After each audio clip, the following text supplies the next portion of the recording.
અમરેલીમાં પેટ્રોલ પંપના માલિકને ફોન કરી ₹20 લાખની ખંડણી માગનાર આરોપીની પોલીસે ધરપકડ કરી છે। અમરેલીમાં મેઇન રોડ ઉપર આવેલા કૃષ્ણા પેટ્રોલ પંપના માલિકને એક વ્યક્તિ દ્વારા હું કુલદીપ વાળા બોલું છું, સવાર સુધીમાં ₹20 લાખ કાઢી રાખજે, નહીંતર તારી ઉપર ને તારા પેટ્રોલ પંપ ઉપર ફાયરિંગ કરીશ તેવી લુખ્ખી ધમકી આપવામાં આવી હતી અને તેમને ભયના ઓથાર હેઠળ મૂકવામાં આવ્યા હતા। વેપારી દ્વારા આ અંગે અમરેલી સિટી પોલીસ મથકમાં ગુનો નોંધવામાં આવ્યો હતો। અમરેલી પોલીસ દ્વારા ફોન કોલના આધારે તપાસ કરી અમરેલી તાલુકાના નાના માચિયાળા ગામે રહેતા કુલદીપ આલાણી નામના શખ્સની ધરપકડ કરી છે અને આરોપી સામે કાયદેસરની કાર્યવાહી કરવામાં આવી છે।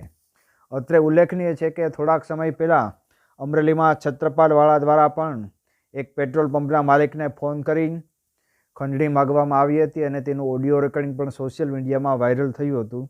તે પછી એ જ આરોપી દ્વારા લીલિયા વિસ્તારમાં પણ એક વ્યક્તિ પાસે ખંડણી માગવામાં આવી હતી। અમરેલી જિલ્લામાં આ પ્રકારની ઘટનાઓ સતત વધી રહી છે, ત્યારે પોલીસ દ્વારા આ પ્રકારની ઘટના બીજી વખત ન બને અને આ પ્રકારનું કૃત્ય કરનારને કડકમાં કડક સજા કરવામાં આવે તથા વેપારીઓ ભયમુક્ત બને તે પ્રકારની કાર્યવાહી કરવા માટે માગણી ઉઠી રહી છે।